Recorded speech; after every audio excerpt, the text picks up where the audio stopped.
Hey, brothers and sisters in Christ and people of YouTube. Promiscuity.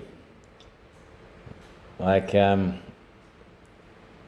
this world that we live in, casual sex is just a normal practice. It's like if it feels good, do it. If you like someone, go out on a couple of dates and then boom, boom, let's go. And, we'll suffer the consequences later. Now, if you go into the pharmacist, specifically, pharmacy, that comes from the word pharmakia. Okay, so you go and have casual sex and you don't want to have a baby. So you go to the pharmacist and ask for a day after pill or whatever it's called. And what does pharmakia actually represent? Well, it's the use of potions, herbs, or drugs to create charms, spells, or enchantments. And what is the root word? It comes from pharmakon, drug, poison, spell, potion. A preparer of drugs, a poisoner, a sorcerer. Now this is pharmakia, is what the word pharmacy turns into in English. This is the Greek word pharmakia. Okay, there's more to it, but now over here we've got pharmacies called wizards. So what is a wizard?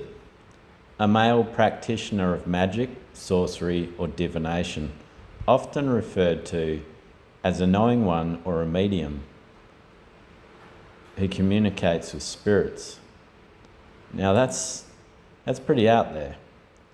Now you might not believe that your local pharmacist communicates with mediums, but they definitely practice pharmakia, which is sorcery, and it's also poisons. Have you ever noticed how like when you cure something at the pharmacist, you get side effects?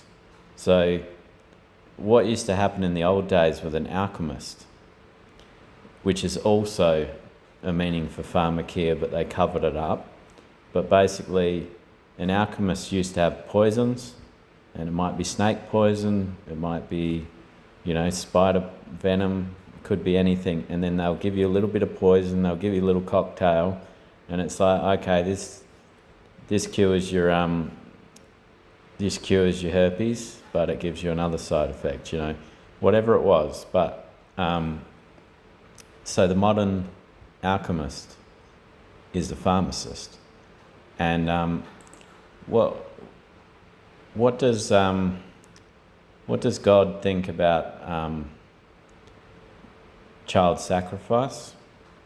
Well, he calls it the worship of Molech.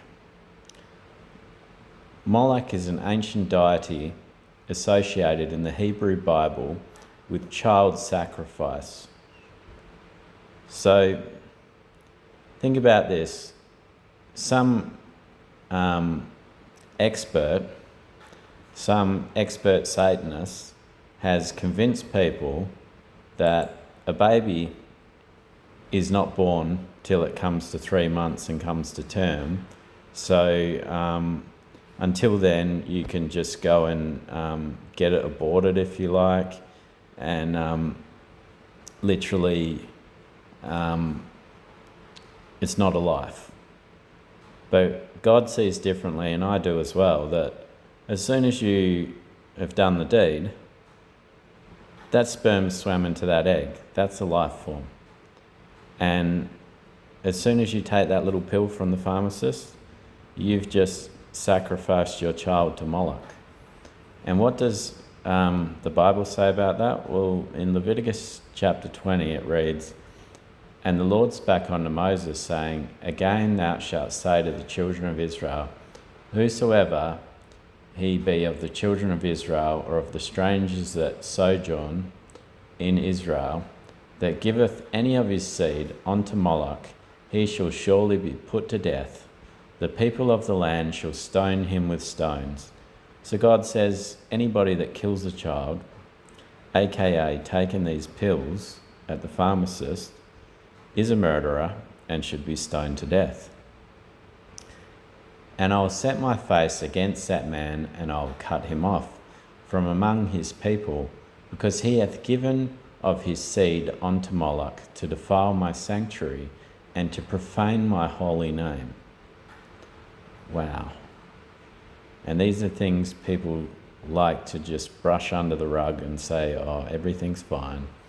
"And if the people of the land do any ways hide their eyes from the man, when he giveth of his seed unto Moloch, and kill him not, then I will set my face against that man and against his family, and I will cut him off, and all that go a whoring after him to commit whoredom with Moloch from among their people. And the soul that turneth after such as have familiar spirits and after wizards, to go a whoring after them, I will even set my face against that soul, and I will cut him off from among his people.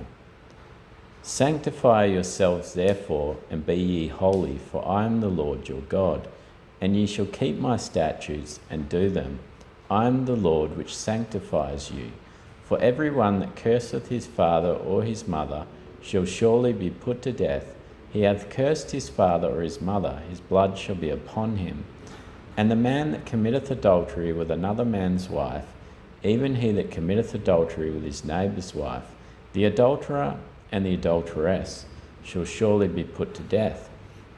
And the man that lieth with his father's wife hath uncovered his father's nakedness. Both of them shall surely be put to death, their blood shall be upon them. And if a man lie with his daughter-in-law, both of them shall surely be put to death. They have wrought confusion, their blood shall be upon them. Now, you have to wonder why God would be so specific about all this, right? But the thing is, if you're dealing with a narcissist and their gang stalkers and flying monkeys, they've got the attitude of Alexander Crowley, which is do what thou wilt, which is the whole of the law, which is Satan's Bible, which basically means if it feels good, do it. Whether it's biblical, whether God likes it or not, doesn't matter. As long as it's pleasurable, we're going to do it. So this is why God is so specific about the punishment that will befall a man that does these things, or a woman in this case. And you think they go and do this wickedness with a family member, or someone that's close to a family member, or someone that, you know, they really shouldn't be doing it with. And then not only that, then they sacrifice the child made in that union to Molech, which is a principality, a fallen angel, that's sitting there getting spirit babies from these unions. There's actually, someone did something like almost a documentary or a video on the demonic spirit nursery, and it's a good video to watch because it opens your eyes to what the consequences of pornography and masturbation is, on top of any bad dreams you have, sexualized dreams, what can actually happen in the spirit. If a man take a wife and a mother, it is wickedness. They shall be burnt with fire, both he and they, that there be no wickedness among you. Now, there's always things on Facebook or Instagram lately about a man, and a lot of the time it'll be a black man that's jumped into bed with the mother and the daughter, and it's just made light of, like it's, you know, just normal behaviour, and it's just really wicked. And we live in an age where everything is normalised online. That's what I was talking about before, about the internet being Satan's unholy spirit. And the more you delve into it, the more corrupt it tries to make you. And if a man lie with a beast, he shall surely be put to death, and ye shall slay the beast. And if a woman approach unto any beast, and lie down thereto, thou shalt kill the woman and the beast, they shall surely be put to death, their blood shall be upon them. Now, I remember years ago when I was just a kid, I would have been 18, 19, and my mum had hired a video out, and this woman in it, she hadn't had a man in her life for a while, so she actually gave the dog fellatio, and it was just really disgusting. And at the time, it was one of those shock funny sort of videos, and at the time it was just normalized. It was like, oh, you never see this in a movie, so, you know, isn't this cool? But then you realize how the deception works with the devil, that everything is normalized to program us that, oh no, this is okay, this is fine, you know. And most people will just laugh it off and say, oh, that was sick but funny. But then you get the occasional people that will be like, oh, I like that. And that's the ones he's looking for. And that's why, everything we watch is like there to try and lure us in. Different bait for different people, you know. And if a man shall take his sister, his father's daughter, or his mother's daughter, and see her nakedness, and she see his nakedness, it is a wicked thing, and they shall be cut off in the sight of their people. He hath uncovered his sister's nakedness, he shall bear his iniquity. Now I remember before I was saved watching a movie with my brother called Joe Dirt, and one of the jokes in it is he ends up having a romantic night or a sexual night with a woman that he's just met, and he finds out that it's his sister, and he's downtrodden and he can't do it anymore. And then the next scene, you see the house shaking with her saying, I'm your sister, I'm your sister. And me and my brother, at the time, we thought it was funny and laughed it off, but now the more I follow God, I realise that these things are also snares. They're there to desensitise us and make it seem all right. And, you know, this is why God has to come up with so many of these laws, because there's people out there that just think this is okay. And if a man shall lie with a woman having her sickness, and shall uncover her nakedness, he hath discovered her fountain, and she hath uncovered the fountain of her blood, and both them shall be cut off from among their people. Now that's pretty self-explanatory. And thou shalt not uncover the nakedness of thy mother's sister, nor of thy father's sister, for uncoverest his near kin, they shall bear their iniquity. So this just goes on and on and on and on, and it's just one thing after another. But it's basically all the same things, just what God considers an abomination and that we shouldn't do. And these things used to be considered taboo. They were like things you would never talk about. Like if anyone ever made a joke about having sex with their sister, that would just gross everyone out. They'd just be like, what are you on? But nowadays with the internet, it's like everything's normal. Things are getting more desensitized every day. Let's look at that woke agenda that was put through a few years ago, where you've got men in dresses teaching kids about their gender fluidity, or whatever you want to call it. And before kids are actually old enough to even decide what they're attracted to. Once again, just to desensitize and program people. Yeah. Anyways, I want to read from Judges chapter 13. And the children of Israel did evil again in the sight of the Lord, and the Lord delivered them into the hand of the Philistines 40 years. Just like now, really. And there was a certain man of Zorah, of the family of Danites, whose name was Manoah, and his wife was barren and bare not. And the angel of the Lord appeared unto the woman, and said unto her, Behold, now thou art barren, and bearest not, but thou shalt conceive and bear a son. Now therefore beware, I pray thee, and drink not wine nor strong drink, and eat not any unclean thing. For lo, thou shalt conceive and bear a son, and no razor shall come on his head. For the child shall be a Nazarite unto God from the womb, and he shall begin to deliver Israel out of the hand of the Philistines. Then the woman came and told her husband, saying, A man of God came unto me, and his countenance was like the countenance of an angel of God, very terrible. But I asked him not whence he was, neither told me his name. But he said unto me, Behold, thou shalt conceive and bear a son, and now drink no wine nor strong drink, neither eat any unclean thing, for the child shall be a Nazarite to God from the womb to the day of his death.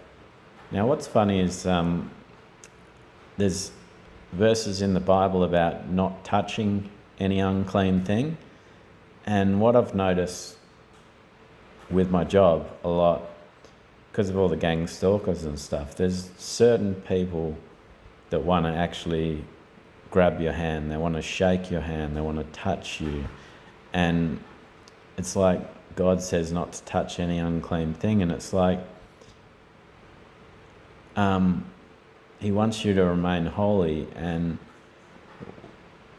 you know, for we wrestle not against flesh and blood, but against principalities, against the rulers of the darkness of this world, spiritual wickedness in high places. So there's people that are demonized, there's people that have a whole bunch of spirits attached to them. And I think that's why God doesn't want us to be touching these people. He doesn't want us to be like being drawn into their energy, because your energy is precious. And yeah, it's like it's very hard to be a man of God. Like once you realize the truth, it's like this world is biblical, and we're surrounded by principalities and darkness and spiritual wickedness, and we need to protect ourselves. And you know, that's why a lot of people say, you know, children of God can lay on hands to heal someone, but likewise someone that's demonized can lay their hands on you to sort of curse you and do wickedness. So yeah, but I don't know, it's a hard thing to monitor all the time. Then Manoah entreated the Lord and said, O my Lord, let the man of God which thou didst send come again unto us, and teach us what we shall do unto the child that shall be born. And God hearkened unto the voice of Manoah, and the angel of God came again unto the woman as she sat in the field. But Manoah her husband was not with her. And the woman made haste, and ran and shewed her husband, and said unto him, Behold, the man hath appeared unto me, that came unto me the other day. And Manoah arose, and went after his wife, and came to the man, and said unto him, Art thou the man that spaketh unto the woman? And he said, I am. Notice that. The angel of the Lord said, I am. So that would have actually been God. And Manoah said, Now let thy words come to pass. How shall we order the child? And how shall we do unto him? And the angel of the Lord said unto Manoah, Of all that I said unto the woman, let her beware. She may not eat of anything that cometh of the vine, neither let her drink wine or strong drink, nor eat any unclean thing. All that I commanded her, let her observe. And Manoah said unto the angel of the Lord, I pray thee, let us detain thee until we shall have made ready a kid for thee. And the angel of the Lord said unto Manoah, Though thou detain me, I will not eat of thy bread, and if thou wilt offer a burnt offering, thou must offer it unto the Lord. For Manoah knew not that he was an angel of the Lord. And Manoah said unto the angel of the Lord, What is thy name, that when thy savings come to pass we may do thee honour? And the angel of the Lord said unto him, Why askest thou thus after my name, seeing it is a secret? So Manoah took a kid with a meat offering, and offered it upon a rock unto the Lord. And the angel did wondrously, and Manoah and his wife looked on. For it came to pass, when the flame went up towards heaven from off the altar, the angel of the Lord ascended in the flame of the altar. And Manoah and his wife looked on it, and fell on their faces to the ground. But the angel of the Lord did not appear to Manoah and to his wife. Then Manoah knew that he was an angel of the Lord. And Manoah said unto his wife, We shall surely die, because we have seen God. But his wife said unto him, If the Lord were pleased to kill us, he would not have received a burnt offering and a meat offering at our hands, neither would he have shewed us all these things, nor would, as at this time, have told us such things as thee. And the woman bare a son, and called his name Samson. And the child grew, and the Lord blessed him, and the Spirit of the Lord began to move him at times in the camp of Dan between Zorah and Eshtaol.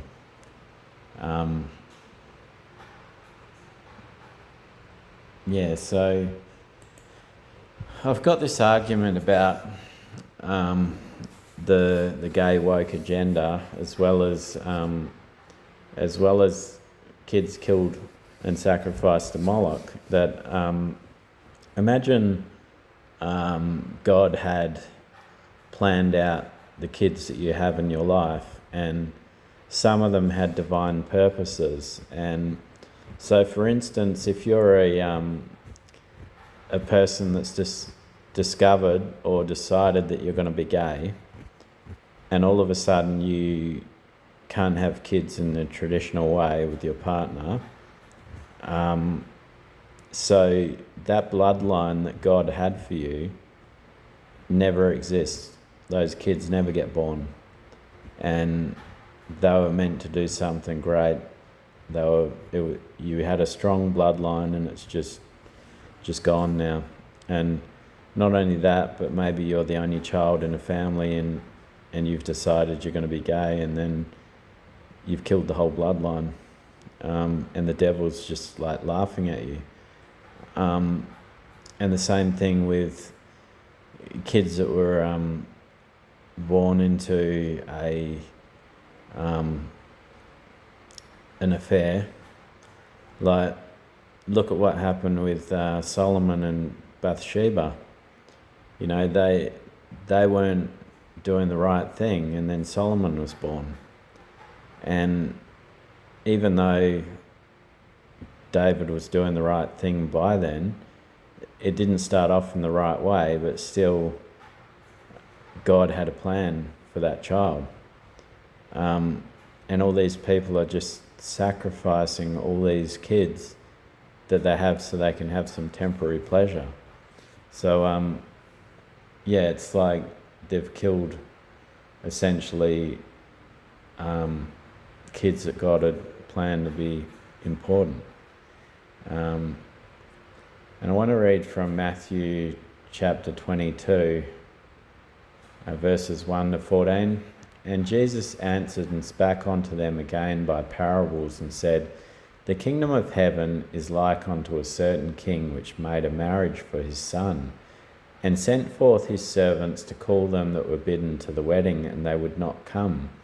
Again he sent forth other servants, saying, Tell them which are bidden, Behold, I have prepared my dinner, my oxen and my fatlings are killed, and all things are ready. Come unto the marriage. But they made light of it, and went their ways, one to his farm, another to his merchandise. And the remnant took his servants and entreated them spitefully and slew them. But when the king heard of this, he was wroth, and he sent forth his armies and destroyed those murderers and burnt up their city. Then saith he to his servants, the wedding is ready, but they which were bidden were not worthy. Go ye therefore into the highways, and as many as ye shall find, bid to the marriage. So those servants went out into the highways and gathered together all as many as they found, both bad and good, and the wedding was furnished with guests. And when the king came in to see the guests, he saw there a man which had not on a wedding garment.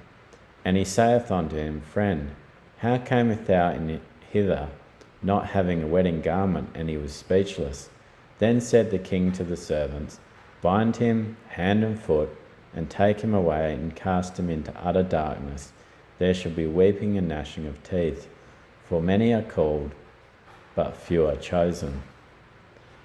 Imagine that, being invited into the most epic feast imaginable, and going, no, I need to go play with my shiny objects, or I need to go and toil my farm. You know, this is how much people hated the light, that they just went back to the things they loved, you know, because it was easier, because they didn't have to give accountability. Yeah, well, that's a pretty long message, I guess, and God bless all of you. Remember, Jesus loves you, I love you, and have a blessed day in Jesus' name.